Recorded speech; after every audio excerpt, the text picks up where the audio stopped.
Welcome back guys to another video. Today we're looking at man-at-arms into archers, 21 population with the Britons. Don't forget Britons have that bonus of their shepherds working 25% faster, so the build is slightly different, for example if you're using a civ that doesn't have an eco bonus like that. We start off with 5 on sheep this time, not your traditional 6. You build your 2 houses and you put 5 on sheep and then 2 on the wood line. With this video we're going to try something slightly different. At the end we're going to go through an adaptations and discussion section because things don't always go to plan with build orders. You sometimes have to adapt. It takes 2 to tango in a ranked match, so you need to think about what thing your opponent's going to be doing and react accordingly. Keep scouting with your scout and sheep as well. Make sure you have your sheep coming to your TC. You don't want to run out of food underneath your TC, but we got ours nice and early. Second villager coming to the wood line. The next villager is going to want to grab your boar. Now if you're interested in a written build order for this, do drop a comment in the comment section below and we'll be able to contact you about how to get hold of it. So the villager's coming out to grab the boar. The next villager will go underneath the TC to make 6 in total. We've got 5 at the moment. We want 6 underneath the TC. And I do actually shoot the boar with the TC. Don't feel the need to do that if you're not comfortable. It's fine not to, obviously, just as long as you get the boar underneath the TC as best you can. Finish the sheep as well, and the next 2 villagers are going to go to the wood line to make 4 in total. Now this could be a nice time to push a deer in if you can, but again this build does not depend on that, so you don't really have to if you don't feel comfortable. But the thing you will need to do is scout your opponent at least once you've got all your edibles, because you need to know where your man-at-arms are going to hit. So once the second villager has now come out for the wood line, the next villager is going to want to drop 2 houses and go to berries. You want to put the houses near your berries-ish, just to be a part of the walls as well though. So that villager is going to go around about here to build houses. There we are. But as you can see, I've shift-clicked them as well, so he's going to build 2 houses and then go straight to berries. And the next villager from the TC is going to build the mill and go to berries. So that will give us, in our minds, 2 villagers that will be on berries at the moment. The next villager is going to want to grab the next boar. Bear in mind, you will need to force drop your villagers hunting the boar sometimes because you need to keep the TC running, and they have a large carrying capacity, so just keep an eye on that. Now once your next villager is going to grab the boar, you want 2 villagers to go to berries. There's the first one. Again, this is the time, valuable, precious time that you could use to scout your opponent, because you've shift-clicked your, well, you've basically waypointed your TC to the berries, so you've got a little bit of time here. Want to scout your opponent or get your deer in? Okay, now that you've got 4 on berries, the next villager is going to go to the straggler tree. Let's speed things up a little bit. There we are. The next villager is going to build the barracks and eventually a house and then go to the wood line. So you want to drop the barracks foundation as part of your walls as well. You drop the barracks now, but don't drop the house just yet. This villager will build a house, but you need just a bit more wood to be able to put your mining camp, because you're at 19 population. When you hit 19 population, you've got 2 more villagers to come out and they will go to gold. Now you don't quite have enough wood for a mining camp just yet, so just get the villager to pick up some gold. It's fine, you'll hit 100 wood in a minute. Click loom, you need to preempt it. Click loom so there's no idle time once you've got both villagers queued up for the gold. We're getting loom now. Okay, we've hit 100 wood, we've dropped the mining camp, and then the villager building the barracks, he can now, or she can build the house and then waypoint them to the wood line. Okay, so loom is finished. Click researching. We want to click up to Feudal Age, and as soon as we can, we want to build or train our militia. We want to get 3 in total. Hey guys, hope you're having a great day and enjoying this video. If you'd like to support the channel, please do hit the subscribe button, and to watch more content like this, hit the notification bell. Thanks, and let's get back to the video. Now you want to send 3 villagers from underneath the TC to the straggler tree. Just at this point here, just want to take advantage of this situation. You see the scout here. Now you can shoot the scout, and this is probably a decent chance to have done that. But sometimes the scout might be coming in. If you remember the beginning of the video, or near the beginning of the video, we had like around about 4 or 5 sheep here. If you find a situation like that, it's best not to garrison your TC if you can, just because you can argue it both ways, and I'd like to hear your discussion in the comment section below. But it's very easy for your enemy scout to then actually lame you and kill the sheep, and often it's not that worth trying to shoot the scout. I mean, you can do a lot of damage if you're lucky, but trouble is you may run the risk of losing your sheep. So be a bit careful about that. Now's the situation when you can, because you don't actually have any sheep to be sniped. Okay, but anyway, let's crack on. So we've got 5 villagers underneath the TC at the moment. You're going to be doing damage, hopefully, with your militia, but don't lose them. Make sure you don't lose them, because you will want them to become man-at-arms, of course. Keep your military alive for as long as possible. Just cause havoc and disruption. That's what you need to do at this point.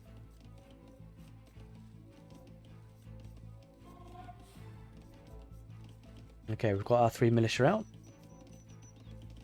We want to queue up a villager so there's no idle time.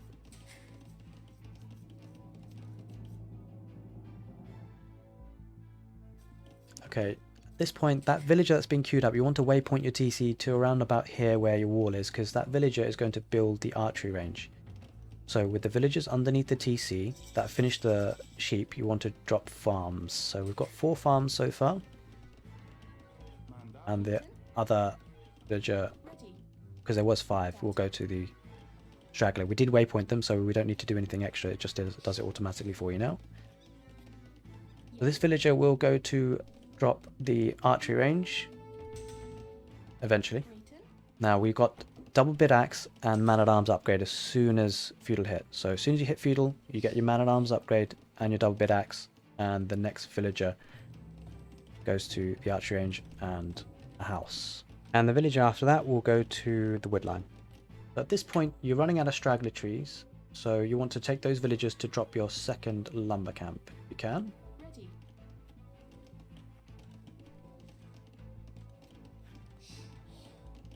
Now, after the villagers come out to the woodline, the next 3 villagers are going to go to gold, because you want to support archery range production. So we can see now the villagers going to the second lumber camp. When you're sending your villagers to the lumber camp, take 1 to build a farm. In total, the magic number you really kind of want is 5 farms underneath the TC and your 4 villagers that are on berries. This build order is a bit tricky sometimes, I understand that. Do have a look through it again, and it's probably best to have the written version if you can. Just to recap and remind. Now at this point, we need to think about what's happening. So we have got 5 villagers on gold. That's what we wanted.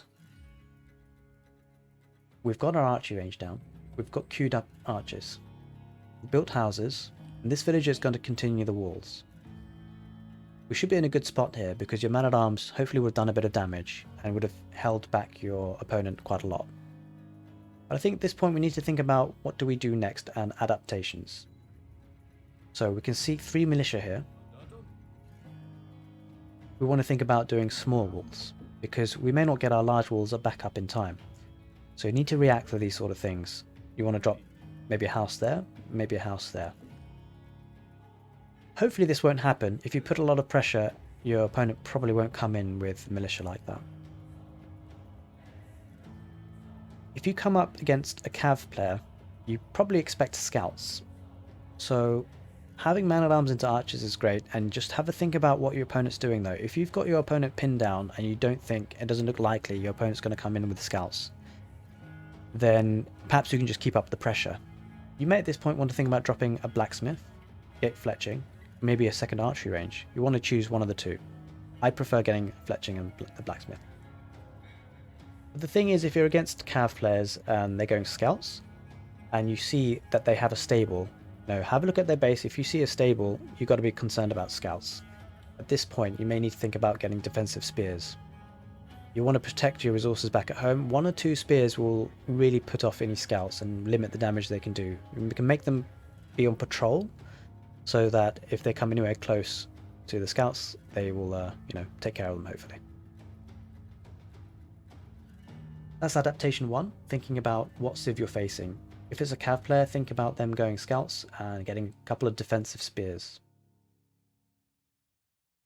But if you're doing a lot of damage to them in their base, and you feel like you want to push forward with a spearman, and you have small walls done, so for example you have small walls with a house here, and a house here, your wood line's protected and you've managed to protect your gold, then you could probably send those spearmen forward.